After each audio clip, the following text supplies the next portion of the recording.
అందరికీ నమస్కారం. ఈరోజు మనం ఒక ప్రత్యేక ఇంటర్వ్యూ కార్యక్రమాన్ని చేయబోతున్నాం.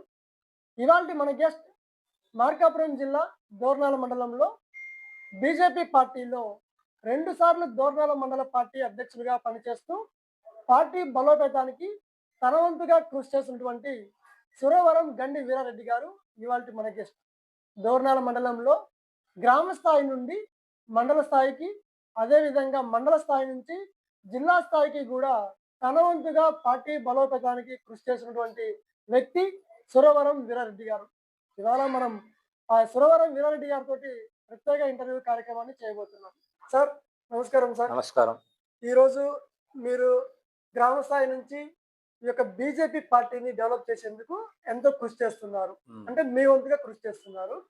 మీరు దాదాపు 2 సార్లుగా మండల పార్టీ అధ్యక్షుడిగా పనిచేశారు. ఏంటి మీకు ఎలాంటి అనుభవం ఇచ్చింది? ఏంటి ఈ యొక్క పార్టీ మీకేంటి?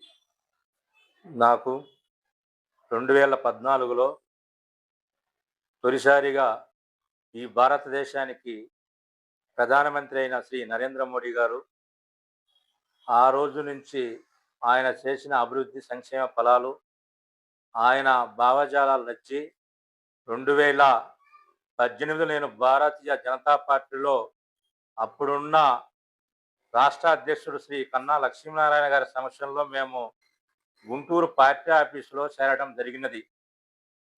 ఆ తరువాత 2 సంవత్సరాలు పార్టీలోని కార్యకర్తగా పనిచేసి, ఆ తరువాత పార్టీలో క్రమశిక్షణ కార్యకర్తగా మంచిగా అనిపించి, అప్పుడు ఉన్న జిల్లా అధ్యక్షులు నన్ను ఈ మనిషి అయితే మనకు పార్టీకి అధ్యక్షుడిగా దోర్నాల మండలానికి మనము పనిచేయగలుగుతాడని కార్యకర్తగా అప్పటి ఉన్న శిరసనగండ్ల శ్రీనివాసరావు గారు నాకు పార్టీ తొలిసారిగా అధ్యక్ష పదవి, నాకు భారతీయ జనతా పార్టీ అధ్యక్ష పదవి మండలానికి అప్పచెప్పడం జరిగినది.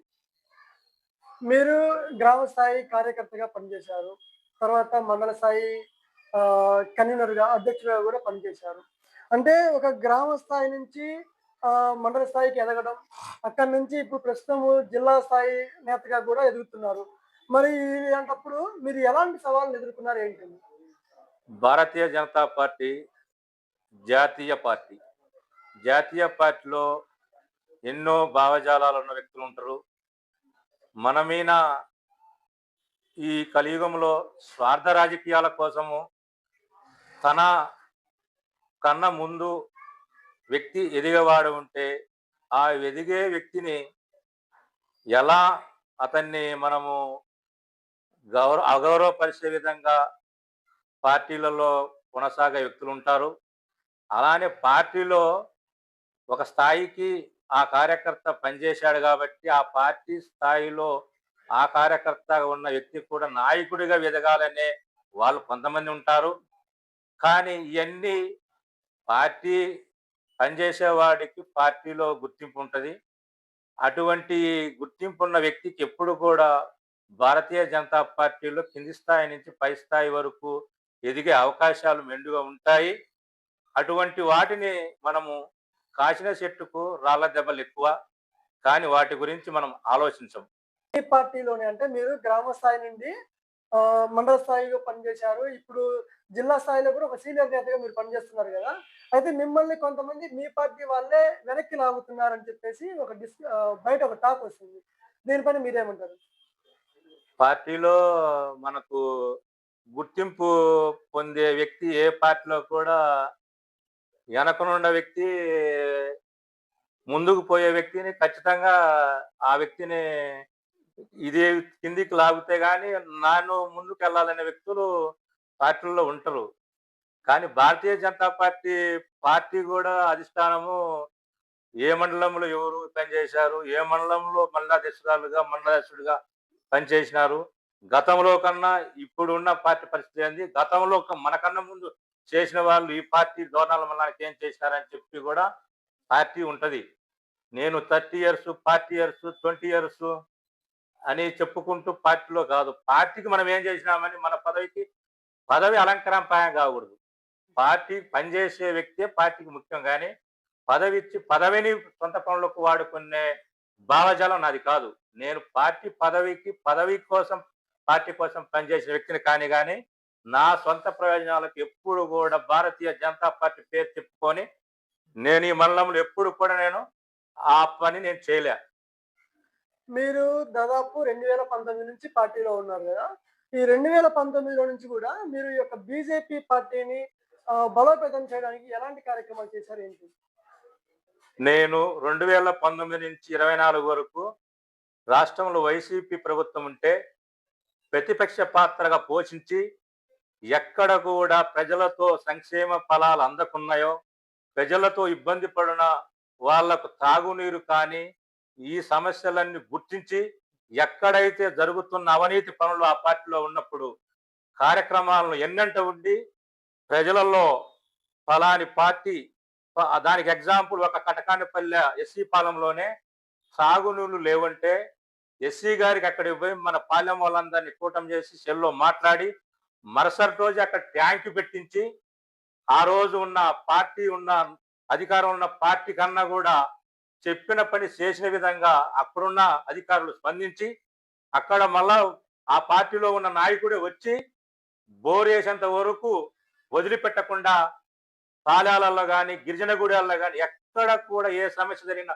బల్జపల్లె గూడెం కూడా తాగునీరు సమస్య, అలానే చింతల చిన్నారుట్ల ఇటువంటి గిరిజన గూడాల్లో కూడా ఎక్కడ సాగు ఇబ్బంది ఉన్నా కూడా వాళ్లకు ఒక ప్రభుత్వం ప్రవేశపెట్టిన పక్కా గృహాలు కానీ జగనన్న కాలనీ కోసం అసానాబాద్ దగ్గర నువ్వు సాక్షిగా మేము జగనన్న కాలనీ కోసం ఎంత పోరాడినామో ఆనాడు ప్రతిపక్ష పాత్ర పోషించి అప్పుడున్న మంత్రితో కూడా మనం పోరాడి ఆ పథకాన్ని వాళ్ళ ఉన్న ఇళ్లను కూడా అక్కడి నుంచి మార్చి దోరాల టౌన్ దగ్గర ఇవ్వాలని ఆ రోజు మనం గట్టిగా ప్రయత్నం చేసింది చేయలేంది నువ్వే దాని ప్రత్యక్ష సాక్షి, అవునా కాదా? అంటే ఇప్పుడు మీరు చెప్పారు కదా, ఏదైతే ప్రతిపక్షంలో ఉన్నప్పుడు కూడా మేము ప్రభుత్వ పథకాలు అందడానికి కానీ ప్రజల సమస్యల గురించి అని చెప్తున్నారు. ఓకే, బాగుంది. బీజేపీ ప్రవేశపెట్టిన పథకాలన్నీ కూడా అంటే మీరు ఎక్కువ ఇప్పుడు గిరిజన ప్రాంతాల గురించి చెప్పారు. ఎక్కువ మన ప్రాంతంలో ఎక్కువ గిరిజన గూడాలు ఎక్కువ ఉంటాయి.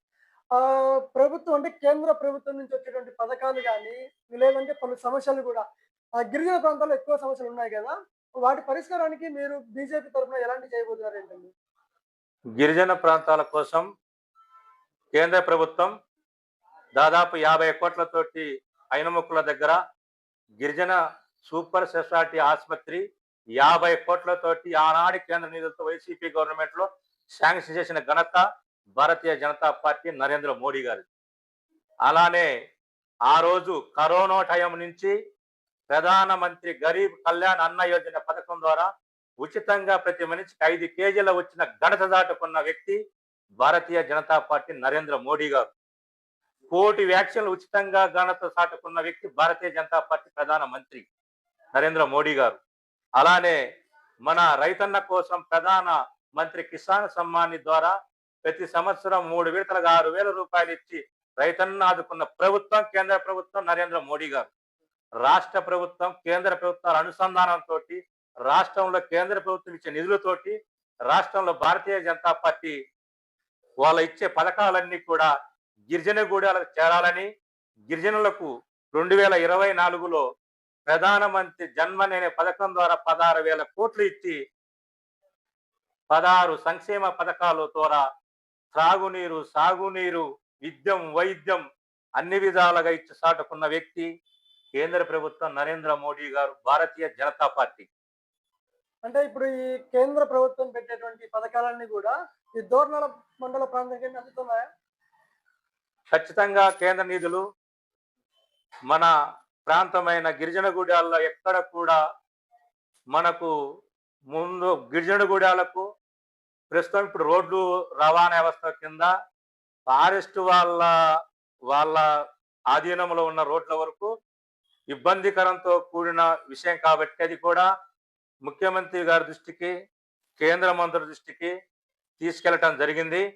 స్వయాన పోయినసారి మార్కాపురంలో ఆ రోజు మహిళా దినోత్సవం రోజుకి వచ్చిన మంతన్న సార్ ద్వారా మాకు ఆ ఫైల్ ఇస్తే గౌరవనీయ రాష్ట్ర కూటమి ముఖ్యమంత్రి నారా చంద్రబాబు నాయుడు గారికి మేమే అందజేసిన స్వయాన ఈ మండలంలో ఉన్న గిరిజన గుడాల సమస్యలు మొత్తం ఎర్రనపల్లి మొత్తం సమస్యల్లో అర్జీ రూపంలో ఇచ్చిన వ్యక్తిని నేనే. ఆ రోజు ఉన్న ఇన్ఛార్జిగా ఉన్న యనమల నాగేశ్వరరావు నేనే స్వయాన ఆ రోజు ముఖ్యమంత్రి గౌరవనీయులు నారా చంద్రబాబు నాయుడికి ఈ సమస్యలన్నీ రోడ్లు కానీ అక్కడ ఉన్న ఫారెస్ట్ లో ఉన్న ఆర్ఓఎఫ్ఆర్ కింద ఉన్న పట్టా భూములను కూడా సాగు చేయటానికి కూడా ఫారెస్ట్ అధికారులు క్లియరెన్స్ చేసి గిరిజనులు కూడా సాగు చేసుకొని పొలాన్ని సాగు చేసుకోవాలా, త్రాగునీళ్ళు ఇబ్బంది ఉన్నాయి, హాస్టల్లో పాఠశాలల్లో టీచర్ల కొరత ఉన్నది, వార్డన్లు వాళ్ళకిచ్చే మధ్యాహ్న భోజనం హాస్టల్ ఇచ్చే పథకానికి కూడా మంచిగా సన్నబియ్యంతో వాళ్ళకు భోజన పథకం పెట్టాలనే విధంగా ఈ సమస్యలన్నీ గౌరవ ముఖ్యమంత్రికి ఆ రోజు మేము చేరవేయటం జరిగింది. ప్రధానంగా మీరు అన్నట్టు ఎక్కువ ఈ ప్రాంతాల్లో త్రాగునీరు, విద్య, వైద్యం వీటి గురించి ఎక్కువ ఉంటుంటుంది. ఇవన్నీ మీరు చెప్పినట్టుగా వాస్తవమే. అలాగే చూసుకుంటే మీరు బీజేపీని దోర్నాల మండలంలో డెవలప్ చేస్తున్నాం అంటున్నారు కదా. కానీ ఇక్కడ చూసుకుంటే బీజేపీ చాలా వరకు డౌన్‌లో ఉంది. అంటే టీడీపీ, వైసీపీ ఇవే ఎక్కువ బలంగా కనిపిస్తుంటాయి. మిగతా జనసేన కావచ్చు, బీజేపీ కావచ్చు అని చాలా తక్కువ కనిపిస్తా ఉంది. అంటే డౌన్‌లో ఉంది అని చెప్పేసి. ఇప్పుడు మీరు దోర్నాల మండలంలో బీజేపీని బలోపేతం చేయాలంటే ఎలాంటి స్ట్రాటజీతో మీరు ముందుకెళ్తారేంటి? భారతీయ జనతా పార్టీకి కాంగ్రెస్ పార్టీ ఒక ముద్ర వేసింది. హిందూవాద పార్టీ, క్రిస్టియన్ మైనార్టీలు వాళ్ళంతాకు ఆ కులాలకు అగ్రవర్ణ కులాలు కాకుండా బడుగు బలహీన వర్గాలకు వ్యతిరేకమైన పార్టీ అని ఒక మచ్చ చేసింది కాంగ్రెస్ పార్టీ. అప్పట్లో ఆ పేదలకు భారతీయ జనతా పార్టీలో అన్ని కులాల సమానం అనేది ఇప్పటి వరకు ఇంకా గ్రామాల్లోకి వెళ్ళాల. హిందూ ధర్మాన్ని నమ్ముతున్న పార్టీ క్రిస్టియన్ మైనార్టీ పార్టీలకు దూరం పెట్టే పార్టీ అని ఒక ముద్ర పడింది. ఆ ముద్ర దిశగా ఇంకా ఆంధ్రప్రదేశ్ ప్రజలు ఆ ఆలోచన విధానానికి ఇంకా ముందుకు వెళ్ళటంలే. ఇవన్నీ కాదు, అన్ని కులాలు భారతీయ జనతా పార్టీలో అందరూ ఉన్నారు, అందరు సమానంగాని ప్రతి గ్రామంలో కార్యకర్తలను తయారు చేసి గ్రామంలోని బూత్ కమిటీ ద్వారా గ్రామ పార్టీ అధ్యక్షుడిని, మండలంలోకి మండల పార్టీ కమిటీని అన్ని ఏర్పాట్లు మనం చేసుకుంటూ ముందుకు వెళ్ళాలి. ఎందుకంటే ఒక మచ్చ వేసిన దాన్ని సరిదిద్దాలంటే కొంతకాలం సమయం పడుతుంది. కానీ దాదాపుగా ఒక 60% వరకు జరిగినది. కానీ ఇంకా 40%లో ఇంకా కొన్ని కులాలు ఇప్పటి వరకు కూడా పార్టీని అటు ఇటు ఉంటుంది. కానీ రాబోయే 29లో వరకు ఇంకా కొంచెం పెరుగుద్ది. ఇప్పుడున్న రాష్ట్ర అధ్యక్షుడు రాష్ట్ర అధ్యక్షుడు శ్రీ పావిఎన్ మాధవ్ గారు, అలానే జిల్లా నాయకులు అందరు కలిసి కూడా పార్టీని బలోపేతం తీసుకువెళ్ళాలంటే ముందు గ్రామ స్థాయిన పార్టీని బలోపేతం చేయాలా. బలోపేతం చేయాలంటే మన కేంద్రం ఇచ్చే పథకాలు కూడా ప్రజలకు ఇంటింట మనం చెప్పుకోవాలి. ఆ చెప్పినప్పుడే నరేంద్ర మోడీ అయితే రాష్ట్ర ప్రజలలో కానీ ప్రతి ముసలమ్మ కానీ వృద్ధులు కానీ వికలాంగులు కానీ అన్ని వర్గాల వాళ్ళు ఆదరిస్తారు. కానీ భారతీయ జనతా పార్టీ గుర్తొచ్చే వరకు మనకు ఓటు అనే దానికోసం మనం పోరాటం చేయాలని మా అధిష్టానం కూడా ఇప్పుడు చెప్తున్నది. కానీ ఆ అడుగులు మేము కూడా ఆ విధంగా పార్టీని డెవలప్ చేసిన గ్రామ స్థాయిగా తీసుకెళ్తాము. ఖచ్చితంగా పార్టీని అధికార దిశగా అడుగులేయడానికి మేము ముందుకు సాగుతాం. చాలా వరకు ప్రజల్లో రాజకీయ నాయకుల మీద నమ్మకం కోల్పోతున్నారు అనేటువంటి విమర్శలు ఉన్నాయి. అసలు ఎందుకు రాజకీయ నాయకుల మీద ఎందుకు విమర్శలు వస్తున్నాయి ప్రజల్లో, ఏంటండి? ఏమంటారు? రాజకీయాలు కలియుగం ఇది. విలువలతో కూడిన రాజకీయాలకు ఇప్పుడున్న కలియుగంలో ఆ విధంగా జరగాలంటే ప్రజలలో నిత్యం ఉన్న నాయకుడే ఉండాలి. వచ్చి పోతూ ఉండే వాళ్ళు ఉంటే రాజకీయాలు విలువలు ఉండవు. మనం చూస్తున్నాం రాష్ట్రంలో ఆంధ్రప్రదేశ్ జనాలు తెలివి కల్ల వాళ్ళు, అలానే ఆ వెరండపాలెం నియోజకవర్గ ప్రజలు కూడా తెలివి కల్ల వాళ్ళే. కానీ పనిచేసే వ్యక్తిని గుర్తించే విధంగా ఇక్కడ ప్రజలకు కూడా అర్థం చేసుకోవాలి. ఎందుకంటే ఇప్పటి వరకు రెండు ఒకసారి కాంగ్రెస్కి ఇచ్చారు 2009లో, 14, 19, 24లో వైసీపీకి ఇచ్చిర్రు. కానీ కాంగ్రెస్ పార్టీ నుంచి గిరిజనులు, ఎస్సీ ఎస్టీలు, మైనార్టీలు కాంగ్రెస్ అమ్మ అనే విధానంలో కింద ఆ ప్రజలు అప్పటి వరకు ఉన్నారు.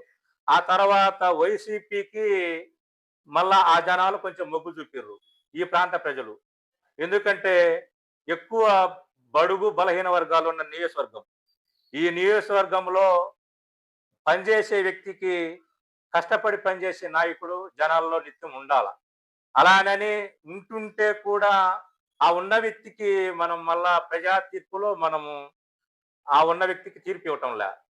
కొత్తగా ఎక్కడి నుంచో వచ్చి ఉన్న వ్యక్తులకు అధికారాన్ని పట్టం కట్టబెడుతున్నాం. కొత్త వ్యక్తి కాడ ఏముందో పాత వ్యక్తి తిరిగి చూసినోడే కదా. కొత్త వ్యక్తి మళ్ళా ఏమి మనకు చేస్తాడనే విధానంలో ప్రజలు ఆలోచించే విధంగా సాగుతున్నది. ఆ సాగుతున్న దానికి ప్రజలు అలవాటైపోయారు. అలవాటైపోయినప్పుడు ఈ చేసిన వ్యక్తికి గుర్తింపు ఇవ్వాలి. గుర్తింపు ఇవ్వనప్పుడు ఆ చేసిన మనిషికి రాదు. కానీ ప్రజలు ఆ విధంగా అలవాటు పడకుండా పనిచేసే వ్యక్తిని గౌరవించి, నియోజకవర్గంలో ఎవరైతే మనకు పనిచేసి నిత్యం పనిచేసే వ్యక్తికి గౌరవించి, పార్టీని పార్టీ కాదు వ్యక్తి కావాలా, పార్టీ కావాలా, రెండింటిని గౌరవించి మనం అధికారం ఇస్తే కింది స్థాయి నుంచి ఢిల్లీ వరకు ఒకటే పార్టీ ఉండాల. అధికారం అనేది ఒకటే పార్టీకి ఉంటేనే అభివృద్ధి జరుగుతుంది. వార్డు నెంబర్ నుంచి ఢిల్లీకి డబుల్ ఇంజన్ సర్కార్ ఉంటేనే అభివృద్ధి. డబుల్ ఇంజన్ సర్కార్ ఉంటేనే అభివృద్ధి. వార్డు నెంబర్ నుంచి ఢిల్లీ వరకు. అప్పుడే ఈ రాష్ట్రంలో అభివృద్ధి చెందడానికి మూల కారణం. ప్రస్తుతం మీకు ఈ యొక్క కూటమి ప్రభుత్వంలో మీకు ఎలాంటి గుర్తింపు ఉంది ఏంటంటే? కూటమి ప్రభుత్వం 3 పార్టీలు పెద్దలు నిర్ణయించిన కూటమి. అధిష్టానం ఏవైతే నిర్ణయించుకున్నారో ఆ విధంగా మనం జనాల్లోకి 3 పార్టీలు భేదాలు లేకుండా ఇక్కడున్న ఇన్ఛార్జితో ఆయన అన్ని 5 మండలాల్లోనే కలుపుకుంటూ ఎక్కడైతే సంక్షేమ కార్యక్రమాలు, అభివృద్ధి కార్యక్రమాలు, కేంద్ర రాష్ట్ర ప్రభుత్వాల సంబంధాలతో ఇచ్చిన పథకాలు కానీ, అభివృద్ధి పనులు కానీ రెండు విధాలుగా చేసుకున్న వ్యక్తులు కాబట్టి వాళ్ళని గౌరవించి నియోజకవర్గ ఇన్ఛార్జి కూడా ఎక్కడ కూడా అతను వ్యతిరేకంగా కాకుండా మనకు సానుకూలంగానే పార్టీని ఉమ్మడి కలుపుకొని పోతున్న వ్యక్తే. అతడు ఏమి ఇక్కడ కలపకోకుండా విభేదాలు సృష్టించేసి కాదు. 3 పార్టీలను ఎక్కడైతే మండల కన్వీనర్లు ఉన్నారో ఈ 5 మండలాలు ఉన్న కన్వీనర్లను ఇన్ఛార్జి కలుపుకుంటూ ముందుకు సాగుతున్న వ్యక్తే. ఏంటి ఎరిక్షన్ బాబు గారి గురించి మీరేం చెప్తారేంటి? ఎరిక్షన్ బాబు గారు అంటే ఆయన దాదాపు ఒక ప్రాంతీయ పార్టీ అయిన టీడీపీ పార్టీలో దాదాపు 42 సంవత్సరాలు పార్టీలో పనిచేసిన వ్యక్తే. అధిష్టానం అతని పార్టీ గుర్తింపులో ఉన్నాడు కాబట్టి పార్టీ గుర్తించి ఇక్కడికి ఇన్ఛార్జిగా పంపించింది. 3 సంవత్సరాలు ఈ నియోజకవర్గంలో సరే పల్లె తిరిగిండు, ఇంటింటి తిరిగిండు, గడప తిరిగిండు, చేసిండు. మళ్ళా కూటమి ప్రభుత్వం వచ్చాక మేమేమైతే అధికారం ప్రతిపక్షంలో ఉన్నప్పుడు ఏవైతే పనులు చేసిండో ఆ పనులు కేంద్ర ప్రభుత్వము, రాష్ట్ర ప్రభుత్వము నిధులతోటి అభివృద్ధి వైపు ఏవైతే చెప్పినాయో దానికి సాక్ష్యము ఒక పెద్ద బొమ్మలాపురం. 45 ఏళ్ల సుదీర్ఘంగా ఉన్న ఎన్నా పాపిరెడ్డి సప్లై ఛానల్ గండి చెరువు నుంచి 16 లక్షల రూపాయలతోటి పనిచేసి ఆ ఊరికి జలకళ నెరవేర్చిన వ్యక్తే. గత పాలకులు పాదయాత్రలు చేసిండ్రు. ఎవరు ఏం చేసినా కూడా సుక్క నీరు రాకుండా ఆ రోజు పనులు చేసిరు కానీ నీళ్ళైతే రాలే. అటువంటి వ్యక్తి సరే కూటమి ప్రభుత్వంలో కూటమి ఇన్ఛార్జి కాబట్టి పనులు కేంద్రం, రాష్ట్ర ప్రభుత్వం నారా చంద్రబాబు నాయుడు గారు కానీ, ప్రధానమంత్రి నరేంద్ర మోడీ గారు కానీ, ఉప ముఖ్యమంత్రి వర్యులు పవన్ కళ్యాణ్ గారు కానీ, యువ నాయకుడు ఐటీ విద్యాశాఖ మంత్రి నారా లోకేష్ గారు కానీ ఎవరు కూడా కూటమి ప్రభుత్వంలో మనం విభేదాలు సృష్టించకుండా మన ఈ రాష్ట్రంలో 15 సంవత్సరాలు రాష్ట్రంలో అధికారం ఉంటే గత పాలకుల 5 ఏళ్ల పాలన వల్ల రాష్ట్రం 20 సంవత్సరాలు వెనుకబడింది.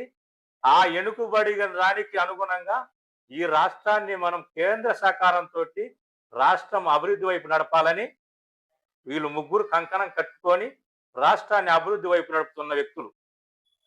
మీరన్నట్టు కూటమిలో మీరు బీజేపీ కూడా కలిసే ఉంది. అందరు కలిసికట్టుగా పనులు చేస్తా ఉన్నారు. దీన్ని బట్టి చూస్తే కొత్తగా ఓటర్లు బీజేపీకి వచ్చే అవకాశం ఉందా?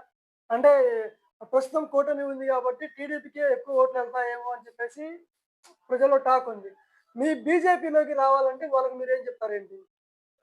బీజేపీలోకి రావాలంటే నరేంద్ర మోడీ గారి కేంద్రంలో ఆయన చేస్తున్న అభివృద్ధి, సంక్షేమము ఈ రెండు మా కేంద్ర హోంశాఖ మార్చులు అమిత్ షా గారు కానీ, మా రాష్ట్ర అధ్యక్షులు పివిఎన్ మాధవ్ గారు కానీ ఎవరైనా కూడా కడ దాకా ఉన్న కుటుంబానికి ప్రతి పథకం చేరాలి. ఆ చేరిన వాళ్ళకు కూడా దేశంలో నరేంద్ర మోడీ గారు ఉంటేనే ఈ భారతదేశానికి విశ్వగురువు అయిన నరేంద్ర మోడీ గారు ఉంటేనే ఈ భారతదేశం అభివృద్ధి చెందుతుందని అనుకొని పార్టీలోకి వస్తారు. ఖచ్చితంగా భారతీయ జనతా పార్టీ రాబోయే రోజులలో ఆంధ్రప్రదేశ్లో కూడా అధికారం వైపు కూడా అడుగులు వేసేదానికి అడుగులు వేస్తుంది. కానీ ప్రజలు ఇంకా కేంద్ర ప్రభుత్వం అనే పథకాలు మన ప్రతి గడపకు అందే విధంగా మేము ముందుకెళ్తాము. రాష్ట్రంలో అయితే పార్టీని బలోపేతం చేసే విధంగా రాష్ట్ర పార్టీ ఉంటది. మండలంలో కూడా మేము ప్రతి గడప ప్రతి ఊరు తిరిగి మేము కూడా మా ఏదైతే కేంద్ర ప్రభుత్వము ఇప్పుడు కూటమిలో ఉన్నాయి కాబట్టి కూటమి ప్రభుత్వంలో కూడా పథకాలు కూడా మీకు అందుతున్నాయో అందలేదని తెలుసుకొని పార్టీ ఒకవైపు కూటమి ఉంటది. పార్టీ భావజాలం నచ్చిన వాళ్ళు కూడా భారతీయ జనతా పార్టీలో వాళ్ళు నచ్చి మెచ్చి వస్తే పార్టీలో గుర్తింపు ఉంటది. వాళ్ళు వచ్చిన వాళ్ళకి ఏ రోజైనా ఈ పార్టీలో గౌరవంగా పెద్ద స్థాయి పదవులు పొందడానికి భారతీయ జనతా పార్టీ ఒక పేదవాడికి అండగా ఉండే పార్టీ. పేదవాడి గుండె కూడా భారతీయ జనతా పార్టీ. అది నేను చెప్పగలుగుతా. అంటే నాలాంటి సామాన్య కుటుంబంలో పుట్టిన వ్యక్తికి, కార్యకర్తకు భారతీయ జనతా పార్టీలో 2 సార్లు మండల పార్టీ అధ్యక్షున గౌరవం పెంచింది భారతీయ జనతా పార్టీ అని నేను గర్వంగా చెప్పుకున్న వ్యక్తి నేను. మీరు గర్వంగా చెప్పుకుంటున్నారు. మీరు గ్రామ స్థాయి నుంచి కూడా ఇప్పటికీ మండల స్థాయిలో కూడా 2 సార్లు మీరు పార్టీ అధ్యక్షుడిగా పనిచేశారు. త్వరలోనే జిల్లా స్థాయి పదవులు కూడా ఖరారు కాబోతున్నాయని చెప్పేసి వినిపిస్తుంది. అందులో మీకు కూడా జిల్లా స్థాయి పదవి రాబోతుంది అని చెప్పేసి టాక్ నడుస్తుంది. దీనిపైన మీరేమంటారు? భారతీయ జనతా పార్టీలో రాష్ట్ర పార్టీ, జిల్లా పార్టీ, మండల పార్టీ, సీనియర్ నాయకులు, కొత్త జిల్లా మార్కాపురం జిల్లా కూటమి ప్రభుత్వం ఏర్పడ్డాక జిల్లా ఏదైతే కూటమి ముఖ్యమంత్రి ఆ రోజు చెప్పాడో చెప్పిన విధంగా కూటమి ముఖ్యమంత్రి నారా చంద్రబాబు నాయుడు గారు మార్కాపురానికి జిల్లా ఏర్పాటు జరిగింది. అలానే మన పశ్చిమ ప్రాంతానికి మనకు జల ప్రధానైన పోల సుబ్బయ్య ఎలుగొండ ప్రాజెక్టు ఆనాటి మాజీ ముఖ్యమంత్రి పని చేయకుండానే చేసినట్టుగా ఆయన ఆ రోజు ప్రారంభోత్సవానికి ఒక స్తూపం వేసుకుపోయిన వ్యక్తి ఆ వ్యక్తి చేసిన పనికి ఈ పశ్చిమ ప్రాంత ప్రజలందరూ ఆ నమ్మకాన్ని నమ్మి ఇక్కడ ఉన్న వైసీపీ ఎమ్మెల్యేలను గెలిపించడం జరిగింది. కానీ అక్కడ జరిగిన అభివృద్ధి ఏమీ లేదు. 2వ టన్నల్లో మాన్యువల్ పట్టుకొచ్చి బ్రిక్ చేయకుండా అక్కడ ఉన్న బోర్ మిషన్ కూడా మధ్యనే ఆగిపోయింది. కానీ ఆనాడే చెప్పిన మాజీ ముఖ్యమంత్రి నారా చంద్రబాబు నాయుడు గారు, ఇప్పుడు కూటమి ముఖ్యమంత్రి నారా చంద్రబాబు నాయుడు గారు, కేంద్ర ప్రభుత్వం నరేంద్ర మోడీ గారు, 3వసారి ఇక్కడ ఉన్న ముఖ్యమంత్రి నారా చంద్రబాబు నాయుడు గారు ఎక్కడైతే జలం మనం అనుకున్నామో 2024లో మనం ఎన్నికల మేనిఫెస్టోలో ఎలుగొండ ప్రాజెక్టు పూర్తి చేసి 4,56,000 ఎకరాలకు సాగునీరు అందించి 29 గ్రామాలకు సాగునీరు అందించే విధంగా ప్రణాళిక రూపొందించింది ఆనాడు. ఈ రోజు ప్రభుత్వం ఏర్పడ్డాక 456 కోట్లతోటి లైనింగ్ మెయిన్ కెనాల్ చేసుకుంటే ఘనత సాటుకున్న ప్రభుత్వం ఎన్డీఏ కూటమి ప్రభుత్వం, డబుల్ ఇంజన్ సర్కార్. ఈ ప్రభుత్వానికి ఈ ప్రాంత ప్రజలు ఎలుగొండ ప్రాజెక్టు ఏ విధంగా అయితే జూన్లో నీరు అందిస్తానని చెప్పినారో ఆ మాట కట్టుబడి ఈ ప్రభుత్వం ఉంటది. కానీ ఈ పశ్చిమ ప్రాంత ప్రజలు చిరకాలం ఈ కూటమి ప్రభుత్వాన్ని గెలిపించేదానికి ప్రజలు కూడా ఆలోచించే విధంగా ఆలోచించాలని చెప్పి నేను కోరుకుంటున్నా. మీరు ఇదంతా చెప్తున్నారు కానీ అసలు విషయం చెప్పలేదు. మీకు జిల్లా స్థాయిలో ఒక పదవి రాబోతుంది బీజేపీలో అని చెప్పి తెలుస్తోంది. దీనికి మీరేమంటారు? పార్టీ అధిష్టాన నిర్ణయం, రాష్ట్ర పార్టీ నిర్ణయాలు ఉంటాయి. పార్టీలో ఏ వ్యక్తి పనిచేస్తాడు, ఏ వ్యక్తి అయితే ఆ కొత్త జిల్లా ఏర్పడ్డాక ఆ కొత్త జిల్లాను పార్టీని నడిపించగల వ్యక్తి ఉన్నారనేది పార్టీ అధిష్టానానికి ఇక్కడ ఉన్న ఈ 4 నియోజకవర్గాల నుంచి ఉన్న పార్టీ కార్యకర్త అభిప్రాయ సేకరణ ఉంటది. అలాగనే సీనియర్ నాయకుల ద్వారా నిర్ణయాలు ఉంటాయి. పార్టీ కొత్త జిల్లా ఏర్పడ్డాక జిల్లా అధ్యక్ష పదవి పార్టీ ఏ నిర్ణయిస్తే ఆ పదవి తీసుకోవటానికి నేను సిద్ధంగా ఉన్నాను. ఓకే, మీరు అసలే ఇప్పటికీ మండల స్థాయి నుంచి జిల్లా స్థాయి కూడా వెళ్తున్నారు. మీరు ఏదైతే కోరుకుంటున్నారో పార్టీ నుంచి మిమ్మల్ని ఏదైతే ఆశిస్తుందో ఆ పదవి రావాలని మేము కూడా కోరుకుంటాము. ఇక ఈ విషయాలు పక్కన పెడితే మీరు రాజకీయంలోకి రాకపోతే ఏం చేసేవారు? ఏంటి? వ్యవసాయం. అంటే వ్యవసాయం అంటే ఇష్టమా? ఫస్ట్ నుంచి కూడా నేను భూతని నమ్ముకున్న వ్యక్తిని కాబట్టి నాకు భూమినే భ్రమ. ఆ తల్లే నాకు అన్నం పెట్టింది.